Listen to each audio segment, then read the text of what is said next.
Hello दोस्तों, कैसे हो। मैं हूं मनोज कुमार और पिछले अध्याय में हमने बात करी थी अधिगम का अर्थ, अधिगम के प्रकार और अधिगम की प्रक्रिया। इसमें जानेंगे अधिगम के सिद्धांत। दोस्तों, जो स्टूडेंट्स होता है वो एक बहुत ही भोला और बहुत ही सज्जन प्राणी होता है। कोचिंग्स, इंस्टीट्यूट्स, नोट्स, अन्य यूट्यूबर्स चैनल्स के नाम पर उनको ठगा जाता है। दोस्तों, यहाँ पे मैं आपको बता दूं कि आप केवल वीडियो देख रहे हैं और आप केवल 10 मिनट का वीडियो देख करके दूर हो जाओगे, लेकिन मैंने 2 दिन में जाके नोट्स तैयार किए गए हैं। पहले ही बता दूं कि मैडम वंदना जी जादौन हैं, उनके नोट्सों को मैं अपडेट करता हूं, उनसे मैं पढ़ा हूं, उनका मैं शिष्य हूं। मेरा सिलेक्शन हो चुका है और टाइम मिलता है तो मैं साइकोलॉजी की वीडियोस बनाता हूं। मैंने इन नोट्सों में प्रीति पाठक, डॉक्टर वंदना जादौन और खुद के सेल्फ नोट्स जो हैं उन तीनों को रीअपडेट करके ये बनाया है, शॉर्ट एंड स्वीट। आप देखिएगा, कुछ स्टूडेंट्स होते हैं वीडियो बिना देखे ही डिसलाइक कर देते हैं, पर ज़्यादातर मेरे वीडियोज़ पे डिसलाइक नहीं आते, क्योंकि ज़्यादातर होता है कि मेरे वीडियो चल रहे हैं। मैंने देखा है कुछ स्टूडेंट्स लिख रहे हैं कि नेक्स्ट वीडियो कब आएगा, तो उनकी मांग पे मैं आगे की वीडियो बना रहा हूँ। आपसे छोटी सी रिक्वेस्ट है कि आप हमारे यूनिवर्सल चैनल को ज़रूर सब्सक्राइब कीजिए। इस सब्सक्राइब का कोई पैसा नहीं होता। रेड कलर के सब्सक्राइब पर दबाकर चैनल सब्सक्राइब हो जाता है। साइड में जो बेल आइकन होती है, घंटी का निशान होता है, उस पर क्लिक करने से केवल आपको वीडियो का इन्फॉर्मेशन मिल जाता है जैसे मैं वीडियो डालता हूं। ये एब्सोल्युटली बिल्कुल फ्री होता है। अधिगम के सिद्धांत, थ्योरी ऑफ लर्निंग। हमने पहले बताया था कि अधिगम के जो सिद्धांत हैं वो 2 प्रकार के हैं, जिसमें से हम पहला प्रकार पढ़ रहे हैं व्यवहारवादी। और व्यवहारवादी अर्थात व्यवहारवादियों ने जो सिद्धांत दिए, जिसमें थॉर्नडाइक है, स्किनर है, हल है और इसके अलावा पावलोव है। तो सबसे पहले हम बात कर रहे हैं थॉर्नडाइक का सिद्धांत। बहुत ही इम्पोर्टेंट और महत्वपूर्ण, सबसे ज़्यादा क्वेश्चन पूछे जाते हैं थॉर्नडाइक और पावलोव के सिद्धांत से। स्किनर, तो इसको शॉर्ट में कहते हैं STR, स्टिमुलस रेस्पॉन्स थ्योरी। आपको इंग्लिश करना यहाँ पे याद करना जरूरी है। जहाँ पे मुझे लगता है कि यहाँ पे इंग्लिश जरूरी है तो मैं वहाँ पर डालने की कोशिश करता हूँ, क्योंकि इससे यहाँ दोस्तों ये फर्क पड़ेगा कि इस सिद्धांत को कई विभिन्न नामों से जाना जाता है, जिनको याद करने में कठिनाई होती है। इंग्लिश टर्म से उसकी याद रहती है तो उस टर्म से क्वेश्चन को पकड़ा जा सकता है। STR, स्टिमुलस रेस्पॉन्स थ्योरी, उद्दीपन अनुक्रिया का सिद्धांत। मैं चैप्टर चालू करूं उससे पहले आपको एक तस्वीर दिखाता हूं, जिस तस्वीर के माध्यम से आपको पूरा ये सिद्धांत एक ही बार में याद हो जाएगा। दोस्तों, तो ये है वो तस्वीर जिसके माध्यम से थॉर्नडाइक का सिद्धांत एक्सप्लेन अर्थात परिभाषित होता है। इसको कहते हैं ट्रायल एंड एरर एक्सपेरिमेंट अर्थात प्रयास और भूल का सिद्धांत। ये बॉक्स है, बॉक्स के अंदर बिल्ली है, ये यहाँ पे एक लीवर लगा हुआ है जो एक स्ट्रिंग के द्वारा जुड़ा हुआ है, ये डोर है और बाहर भोजन रखा हुआ है। ये सारी चीजें हैं और ये सारी चीजों से थॉर्नडाइक हमें परिभाषित करना चाहता है कि बालक कैसे सीखता है। तो बाहर भोजन रखा हुआ है और भोजन को देख करके बिल्ली अंदर बंद बॉक्स में अनुक्रियाएं करती है, अर्थात भोजन को पाने के लिए झपटती है। कभी इधर भगती है, कभी उधर, कभी बाहर निकलने की कोशिश करती है, लेकिन भोजन को प्राप्त करने में असफल होती है। लेकिन कई अनुक्रियाएं करने के बाद में जो बिल्ली है उसका पैर इस लीवर पर पड़ जाता है। लीवर पर पैर पड़ता है तो बिल्ली देखती है कि इस स्ट्रिंग के द्वारा ये गेट खुल जाता है। खुलते ही बिल्ली बाहर भोजन करती है। भोजन करने के बाद में बिल्ली को दोबारा से ही इस बॉक्स में बंद कर दिया जाता है। फिर दोबारा बिल्ली है जो इस भोजन को प्राप्त करने के लिए झपटती है। 2-5 बार, जब तक बिल्ली को अधिगम ना हो जाए, यह क्रिया बार बार से अपनाई जाती है। तो हमने जाना कि एक बार बिल्ली को यह बिल्कुल अधिगम हो चुका होता है कि लीवर पर पैर डालने से इस स्ट्रिंग के द्वारा ये गेट ओपन हो जाता है और गेट ओपन होने के बाद में वो बिल्ली भोजन प्राप्त कर लेती है। तो इसी के आधार पर थॉर्नडाइक ने इस सिद्धांत का नाम रखा, इस सिद्धांत का उपनाम दिया ट्रायल एंड एरर एक्सपेरिमेंट, अर्थात जो बालक होता है वो प्रयास और भूल के कारण भी सीखता है। देखो यहाँ मैं इसको क्लियर कर दूं, वैसे तो मैंने बता दिया है कि the cat is placed in the box, food is placed outside where the cat can see it. अर्थात जो बिल्ली है वो बॉक्स के अंदर है और बाहर निकलने की कोशिश करती है, क्योंकि बाहर जो भोजन रखा हुआ है उसे पाने के लिए। After several attempts to get out the cat accidentally presses the lever, the door opens and the cat eats. अर्थात जो बिल्ली है वो सर्वर अटेम्प्ट्स विभिन्न प्रकार की अनुक्रियाएं करती है। अनुक्रिया करने के बाद में द प्रेसेस द लीवर, जो ये लीवर लगा हुआ है इस पर बिल्ली का पैर पड़ता है और गेट ओपन होता है, बिल्ली भोजन खाती है। इसके बाद में the cat is put back in the box, it more quickly presses the lever to get out. और बिल्ली को दोबारा इसमें बंद कर दिया जाता है और कई क्विकली प्रेसेस अर्थात कई बार इस तरीके की क्रिया करने के बाद में बिल्ली को अधिगम हो जाता है कि लीवर के द्वारा गेट खुलता है।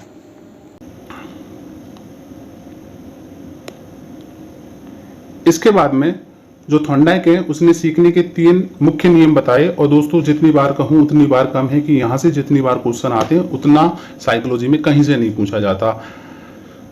आप देख लीजिए, पर्सनली किसी पेपर का नाम नहीं है यहाँ पे, ज़्यादातर कौन सा नियम है कौन सा नियम नहीं है, कौन सा नियम इस चीज़ को परिभाषित करता है, ये सारे क्वेश्चंस आपको एग्जाम में मिल जाएंगे। आपको तीनों नियमों को याद करने के लिए आपको याद रखना है, थॉर्नडाइक ने नियम दिए री, आर फॉर रेडीनेस, री फॉर, ई फॉर इफेक्ट और ई फॉर एक्सरसाइज। आप कैसे भी याद कर लीजिए, आपको याद होना चाहिए, मैं तो री के हिसाब से याद रखता हूँ। इसके बाद में सबसे पहले हम ये पढ़ेंगे लॉ ऑफ एक्सरसाइज, अर्थात जो बालक होता है वो अभ्यास के द्वारा सीखता है। जितना अभ्यास करेगा उतना ही बेहतर सीखेगा, उतना ही बेहतर उसके ज्ञान में स्थायी परिवर्तन होगा। इसके बाद में लॉ ऑफ रेडीनेस, रेडीनेस अर्थात रेडी, तत्परता का नियम, अर्थात जो बालक है जब तक सीखने के लिए वह इमोशनली, फिजिकली, मेंटली तैयार नहीं होगा तब तक वह नहीं सीख सकता। अर्थात आपने एक घोड़े और तालाब की कहानी सुनी होगी कि घोड़े को पानी तक ले जाया जा सकता है, तालाब तक ले जाया जा सकता है, लेकिन पीने के लिए वाध्य नहीं किया जा सकता। अर्थात वो रेडी नहीं है पीने के लिए। और जब तक बालक या व्यक्ति किसी भी चीज के लिए रेडी नहीं होता तो वह नहीं सीख सकता। इसके बाद में तीसरा नियम है लॉ ऑफ इफेक्ट, अर्थात प्रभाव का नियम। यह नियम जुड़ा हुआ है रिफोर्समेंट अर्थात पुनर्बलन से। अर्थात जब बालक कोई काम करता है और उसे उस काम में पॉजिटिविटी अर्थात सकारात्मक कोई चीज मिलती है तो वह बालक उस काम को दोबारा करता है। हम खुद भी किसी काम में अगर हमें धनात्मक रूप में वृद्धि होती है, धनात्मक रूप में लाभ की प्राप्ति होती है, तो हम उस काम को दोबारा करते हैं। तो ये तीन नियम हो गए, एक्सरसाइज का नियम, रेडीनेस और इफेक्ट। अब पढ़ते हैं हम थॉर्नडाइक को।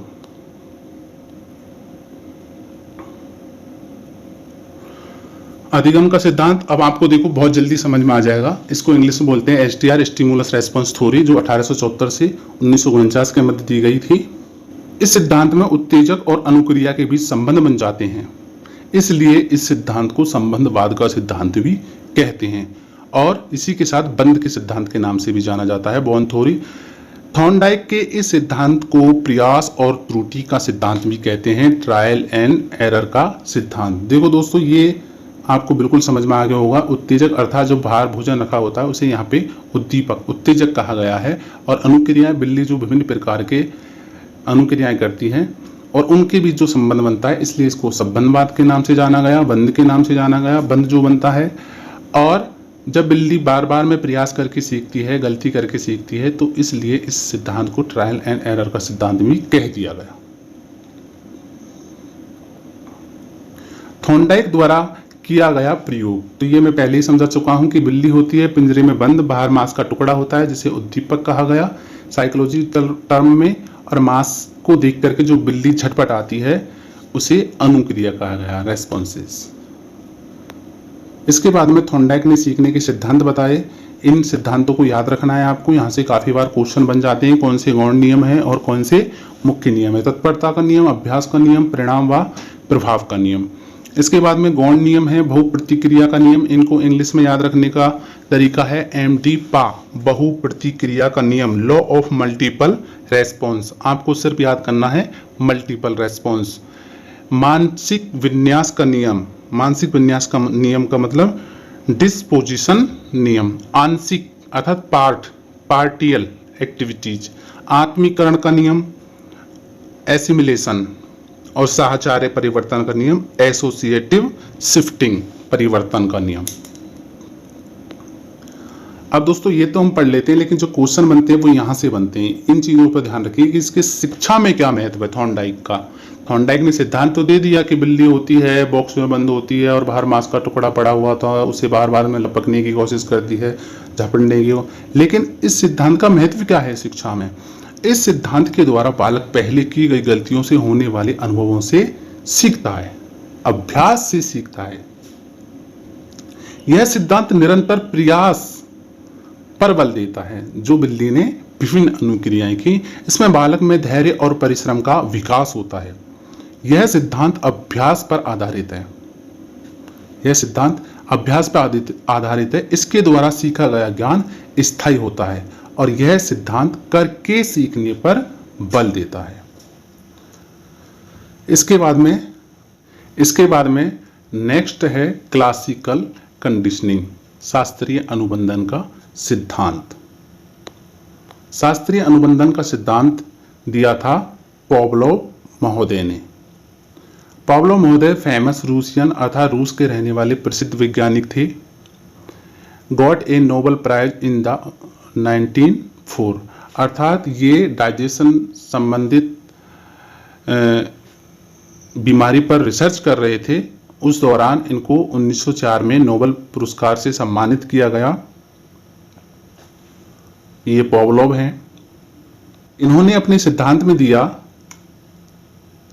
कि इन्होंने क्या किया कि एक कुत्ते को एक लेबोरेटरी, एक लैब में बंद कर दिया गया और इसकी मॉनिटरिंग के लिए, इसकी प्रत्येक एक्टिविटीज की गतिविधि पर ध्यान रखने के लिए यहाँ स्कैनिंग रूप में एक कैमरा लगाया गया। यहाँ जितनी भी लार गिरती है उसको नापा गया, पेन रिकॉर्डिंग, कितना इसने दर्द महसूस किया, सब चीज़ को इसमें मॉनिटरिंग की जाती है। उसके बाद में क्या CS होती है, क्या UCS, क्या UCR, क्या CS, क्या UCS और क्या CR, अर्थात हम केवल और केवल ये जानते हैं कि पावलोव ने सिद्धांत दिया शास्त्रीय अनुबंधन का सिद्धांत। और एक कुत्ता होता है, ठीक है, जिसके सामने एक बेल बजाई जाती है। बेल बजाई जाने के बाद में भोजन लाया जाता है और वह भोजन करता है। कैसे क्या सीखना होता है ये जानेंगे इसके सिद्धांत में। इसके बाद में है पावलोव का अनुकूलित अनुक्रिया का सिद्धांत, जो 1904 में दिया था। रूस के रहने वाले हैं। इस सिद्धांत को शास्त्रीय अनुबंधन का सिद्धांत, संबंध प्रत्यावर्तन का सिद्धांत और संबंध प्रतिक्रिया का सिद्धांत के नाम से भी जाना जाता है। इसके बाद में हम जानते हैं पावलोव के प्रयोग को। जो कुत्ता होता है, कुत्ते के सामने घंटी बजाई जाती है और घंटी बजाने के बाद में भोजन लाया जाता है। केवल घंटी बजाई जाती है तो ये हम पहली टर्म से पढ़ रहे हैं, अभी कुत्ते ने सीखा नहीं है। अभी हम कुत्ते को अधिगम करवाने की कोशिश कर रहे हैं कि कुत्ता होता है, उसके सामने जब घंटी बजाई जाती है तो कंडीशंस स्टिमुलस, अस्वाभाविक उत्तेजक होता है, नो रेस्पॉन्स। केवल घंटी बजाने पर जो उसके सामने उत्तेजना होती है, अर्थात वो अनुक्रिया करता है, वो अस्वाभाविक रूप में होता है। अर्थात यहाँ पे घंटी को CS कंडीशनर स्टिमुलस कहा गया। इसके बाद में जब भोजन लाया गया, भोजन को देख करके जो कुत्ते ने अनुक्रिया की उसे कहा गया UCS, अनकंडीशनल स्टिमुलस, स्वाभाविक उत्तेजक। अब इस सभी के द्वारा जो कुत्ता है, घंटी बजाई गई, भोजन लाया गया, इन सभी के बाद में उसने जो अनुक्रिया की अर्थात जो लार टपकी, उसको कहा गया UCR, अनकंडीशनिंग रेस्पॉन्स। अब देखिए इसके बाद में ये द्वितीय टर्म है, सेकंड टर्म। जब कुत्ते को अधिगम हो जाता है तो यहाँ पर कुत्ते के सामने जैसे ही घंटी बजाई जाती है तो अस्वाभाविक उत्तेजक जो होता है उसी के द्वारा ही CR अर्थात कंडीशनिंग रेस्पॉन्सिंग अस्वाभाविक अनुक्रिया के द्वारा ही वह लार टपकाना शुरू कर देता है। अर्थात पहली अनुक्रिया में जब घंटी बजाई जाती है तो वो जो अस्वाभाविक उत्तेजक होता है वो नो रेस्पॉन्सिव अर्थात वो कोई रेस्पॉन्स नहीं करता है, लेकिन उसके बाद में उसको भोजन लाया जाता है। 2, 3, 4 बार जब तक अधिगम नहीं हो जाए तब तक यह अनुक्रिया बार बार किए जाने के बाद में वह जान लेता है कि जैसे ही घंटी बजाई जाती है उसके बाद में भोजन लाया जाता है। तो केवल घंटी मात्र पे ही केवल CS अर्थात कंडीशनिंग स्टिमुलस के आधार पर ही वह CR अर्थात अस्वाभाविक अनुक्रिया करने लगता है। अर्थात दोस्तों एक परिभाषा के रूप में जान लो, चाहे आप सीधे से जान लो कि पावलोव के सिद्धांत में जो कुत्ता होता है उसके सामने पहले घंटी बजाई जाती है। घंटी बजाई जाने के बाद में वह कोई रेस्पॉन्स कोई प्रतिक्रिया नहीं करता, लेकिन घंटी बजाई जाने के बाद में जैसे ही उसके सामने भोजन लाया जाता है तो वह लार टपकाना शुरू करता है। इस तरीके से दूसरे दिन फिर घंटी बजाई जाती है तो भी थोड़ा बहुत उसको प्रत्याज्ञान होता होगा, लेकिन लार टपकाना शुरू नहीं करता। फिर भोजन लाया जाता है। बार बार इस क्रिया को करने के बाद में कुत्ते को अधिगम हो जाता है और वह उस कंडीशन स्टिमुलस अर्थात उस अस्वाभाविक उत्तेजक के प्रति अस्वाभाविक प्रतिक्रिया अस्वाभाविक रेस्पॉन्स करने लगता है। अर्थात घंटी बजने के साथ ही वह स्वाभाविक रूप में अस्वाभाविक रूप में अनुक्रिया करने लगता है, लार को टपकाने लगता है, जिसे कंडीशनिंग रेस्पॉन्स कहा जाता है। यहाँ पे इनकी टर्म है CS। कभी भी आपको इस सिद्धांत में आए तो वह घंटी होती है, UCS लाया गया भोजन होता है और UCR जो होता है वो कुत्ते के द्वारा की गई अनुक्रिया होती है। जब UCR शब्द आए तो ये मानो कि भोजन घंटी बजाने के बाद में भोजन लाया गया और फिर उसने लार टपकाई तो UCR, और केवल घंटी मात्र पे ही कंडीशनल स्टिमुलस के आधार पर ही वो CR कंडीशनल रेस्पॉन्सिव अर्थात अस्वाभाविक अनुक्रिया करता है। तो इस बात से यह परिभाषित होता है कि कुत्ते को अधिगम हो जाता है और घंटी बजने के साथ में ही वह CR कंडीशनिंग रेस्पॉन्सिंग करने लगता है। इस प्रकार अस्वाभाविक उत्तेजक के प्रति होने वाली अनुक्रिया स्वाभाविक क्रिया अनुकूलित अनुक्रिया कहलाती है। अब देखिए पावलोव ने कुछ अपने टर्म्स दी है, साइकोलॉजी टर्म विलोप या विलीनीकरण। किसे कहते हैं विलोप या विलीनीकरण? अनुबंधन स्थापित होने के बाद यदि बार बार मात्र अनुबंधित उद्दीपक CS ही उपस्थित किए जाने पर अनुबंधित अनुक्रिया CR का बंद हो जाना प्रायोगिक विलीनीकरण या विलोप कहलाता है। आपको समझ में नहीं आया होगा, आप एक उदाहरण से समझिए कि कुत्ते के सामने अगर हम घंटी बजाएं और घंटी बजाने के बाद में उसको भोजन नहीं लाएं तो वो CR अर्थात अनुबंधित अनुक्रिया अर्थात जिससे वो क्रिया जुड़ी हुई है घंटी बजाने पर जो वो लार टपकाता है, और अगर हम मात्र 1-2 दिन घंटी बजाएं और घंटी बजाने के बाद में उसके सामने भोजन नहीं लाए तो उसका लार का आना बंद हो जाता है। अर्थात बालक को हमने अधिगम कराया है और जिस अनुक्रिया से उस बालक को जोड़ा है उस अनुक्रिया के बाद में उसके सामने UCR अर्थात उद्दीपक प्रस्तुत नहीं किया जाता तो उस ज्ञान का विलीनीकरण हो जाता है। अनुबंधन स्थापित होने के बाद यदि बार बार मात्र अनुबंधित उद्दीपक केवल उससे जुड़ा हुआ उद्दीपक ही बालक के सामने रखा जा रहा है और रखे जाने के बाद अनुबंधित अनुक्रिया उससे जो बंधी हुई अनुक्रिया है उसको हमने नहीं रखा तो वह विलीनीकरण हो जाता है। इसके बाद में है उद्दीपक सामान्यीकरण। यह होता है मूल अनुबंधित उद्दीपक से मिलते जुलते अन्य उद्दीपकों की वृद्धि इसी प्रकार की अनुक्रिया का होना भी पाया जाता है। जिस प्रकार हम घंटी बजाते हैं और घंटी बजाने के बाद में कुत्ते के सामने भोजन आता है, उसी प्रकार उसी ध्वनि का अगर हम दूसरा यंत्र बजाते हैं तो भी वह कुत्ता उसी प्रकार की प्रक्रिया करने लगता है, या फिर उससे मिलते जुलते अन्य उद्दीपकों का प्रयोग करने के बाद में भी है जो कुत्ता अनुक्रियाएं करेगा। इसी प्रकार बालक को किसी अनुबंधित उद्दीपक के द्वारा जोड़ा गया है, उस अनुबंधित उद्दीपक के प्रति वह अनुक्रिया करता है। अगर उससे मिलते जुलते अगर हम उद्दीपक को उसके सामने रखें तो भी बालक सीखेगा। 100% नहीं तो केवल मात्र यहाँ पर सीखना पाया जाता है अगर उद्दीपक का सामान्यीकरण होता है। तीसरा है समय कारक। उचित अनुबंधन के लिए दोनों उत्तेजकों के बीच 5 सेकंड से अधिक समय नहीं होना चाहिए। अर्थात अगर हमने बेल बजाई है, बेल बजाने के बाद में कुत्ते को टाइम से ही खाना आना चाहिए। अगर बार बार से इस प्रक्रिया को करें तो वह उसके भी विलीनीकरण जैसी प्रक्रिया होने लगेगी।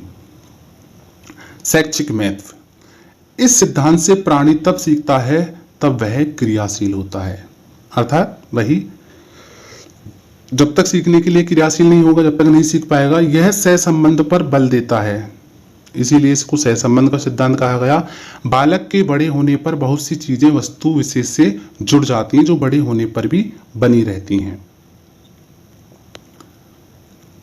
इसके बाद में यह सिद्धांत भाषा सीखने सिखाने के पर बल देता है। ये बहुत अच्छा है, ये क्वेश्चन भी पूछ लिया जाता है कि कौन सा सिद्धांत निम्न में से भाषा सीखने में अच्छा सहयोगी है। श्रव्य दृश्य सामग्री का उपयोग इसी सिद्धांत पर आधारित है। जो हम शिक्षण विधियों में दृश्य श्रव्य सामग्री साधनों का प्रयोग करते हैं वो इसी सिद्धांत के आधार पर उपयोग में ली जाती हैं। इस सिद्धांत के अनुसार बच्चों को कभी भी ऐसे शब्द ना कहें जो आगे चल करके कुंठाओं में बदल जाएं। बच्चों में प्रेम और घृणा का विकास इसी सिद्धांत पर होता है। अर्थात बच्चे जो होते हैं उनको हमें इस प्रकार के शब्द नहीं बोलने चाहिए ताकि वो इस चीज़ से संबंध बना लें और संबंध बनाने के बाद में लंबे समय तक उनमें ठहर जाएं और आगे चल करके कुंठाओं का शिकार हो जाएं। और प्रेम और जो घृणा होती है वो इसी सिद्धांत पर आधारित होती है। स्टूडेंट्स के लिए एक राय की प्रेम और घृणा, अगर प्रेम है तो उसे घृणा में बदल लीजिए, उसे नफरत कर लीजिए। लक्ष्य आपके सामने होगा कुछ वक्त के लिए। अगली वीडियो में बात करेंगे हम अगले सिद्धांत की, स्किनर और हल्के की। इसी के साथ फिर किसी नेक्स्ट वीडियो में मुलाकात होगी। जब तक के लिए बाय।